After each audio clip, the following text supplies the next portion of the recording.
Chuck and Bob getting you ready for the high school basketball weekend, and what a busy weekend it is. In fact, it starts Thursday night with boys action because the girls get center stage Friday with the sectional semifinals. Let's start in that little tiny hamlet of Argus.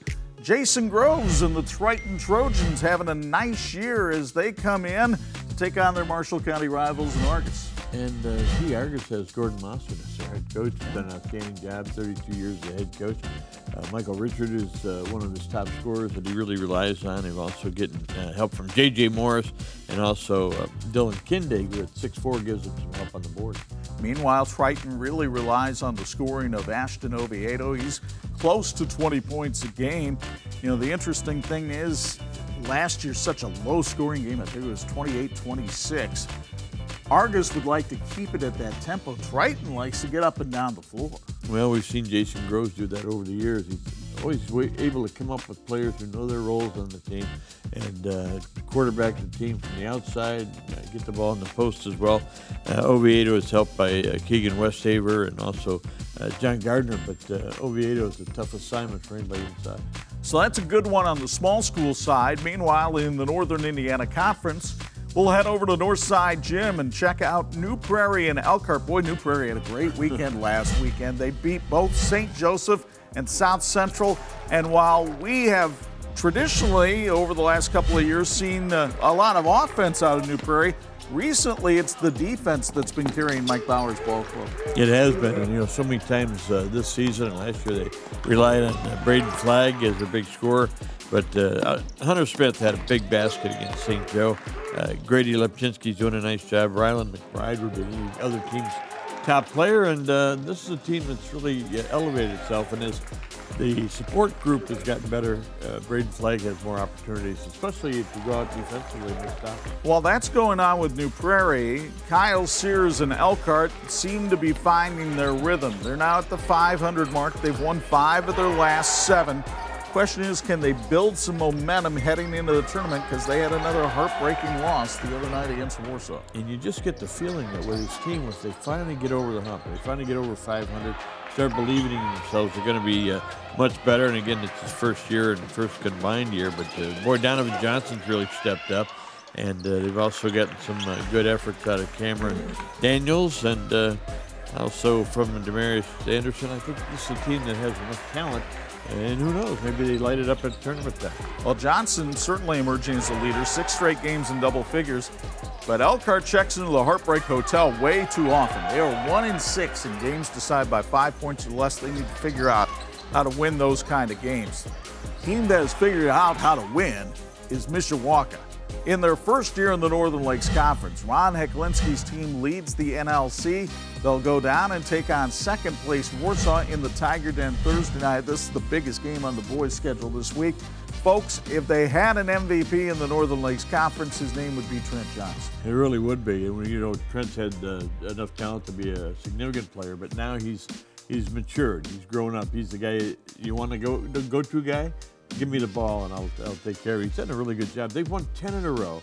They lost their opener to Mishawaka, Marion. They've had issues with the COVID-19, including with their head coach, Ron Heklinski, who, by the way, has done a terrific job. But I'm still a real big fan of Tommy Herringer, the freshman post player, 6'5", and does amazing things in there. Meanwhile, we saw Warsaw last week down in the Tiger Den get a key Northern Lakes Conference win against Northwood in front of actual fans who were at the game. There's a new thought as well. But the kid that's really lighting it up these days for Warsaw is this one, Jackson Gould. He had a great weekend last weekend. He really did, and he's such a, again, you talk about maturity, and a guy that has good basketball IQ and good sense on the floor, and he's a leader, and he wants to be, and he wants to take those big shots, which is a big help for them. But Judah Simfukwe has done a nice job, Jackson Dawson as well, and you got Bishop Walters, and Heckman's doing a nice job, a young man on that team. So Matt Moore's got the people in place now that he wanted to have, and that program continues to build. Dawson, by the way, our player of the game in that game last week, but this should be a fun one down at the Tiger Den as the Cavemen look for their 11th straight win. In Mishawaka's first year in the Northern Lakes Conference. And so if you wanted somebody to go out, okay, we need somebody to stop them, keep them from winning their first year, maybe you send them to the Tiger Den. Well, they've got some road tests this week. They take on both Warsaw and Concord, the two teams with one loss right now in the NLC. Let's go over to the girls' side. We'll start you off in 2A. Fairfield and Bremen. Falcons are 12-8. They'll be on their home floor taking on a Bremen team that picked up a win on Tuesday night, and now they're 12-9. Got some pretty nice players in this game. They really do, and when you think about the play of Ella Foster and also Kylie Rodriguez, who's a very smart ball handler and does a lot of good things to help lead that team. And defensively, she gets in your purse a little bit and takes the ball away. So. Good quality team. Katie Moyer had 29 the other night for Bremen against Westfield. They'll take on a Fairfield team. I really like the play of Bray Garber. She's getting some Division I interest, even though she's only a sophomore. Bailey Willard's a strong player. The one problem with Fairfield, and I think the one fly in the ointment for Brody Garber's team, sometimes they struggle offensively. Bremen is not a team that typically struggles offensively. Fairfield's going to have to find a way to hit some key shots in this game. Well, being on home court will certainly help them. And Brody Garber has done a tremendous job as their head coach, and I think he might have a relationship with that young lady on his team, Bria Garber. And that's a nice situation to have because you got a coach on the floor who understands what you want to do. In Class 3A, those traditional Catholic school rivals go head-to-head on Friday night as Marion takes on St. Joe. Scott Francoeur, in his first year as the head coach of the St. Joe Indians, has a pretty dynamic duo in his backcourt. He certainly does. Sarah Heastan is not only a quality athlete, but she's tough. She handles things inside.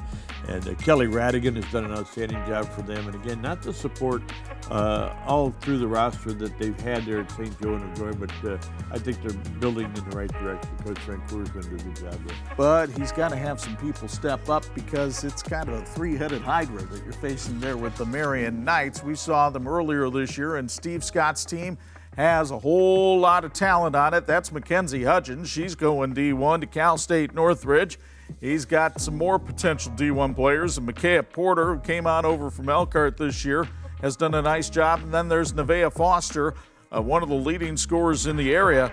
This is a tough team to slow down. Marion has been scoring 66 points a game, the highest scoring girls basketball team in our area. Yeah, hats off to Steve Scott, the job he's done in Mishawaka, Marion. And I think one of the things that you look at, how the players are into the system. Nevaeh Foster could be one of those players that says, I need to score 20 a game, 25 a game, or whatever. She's good with an assist. She's good with defense, and she's a quality player. This is a nice unit.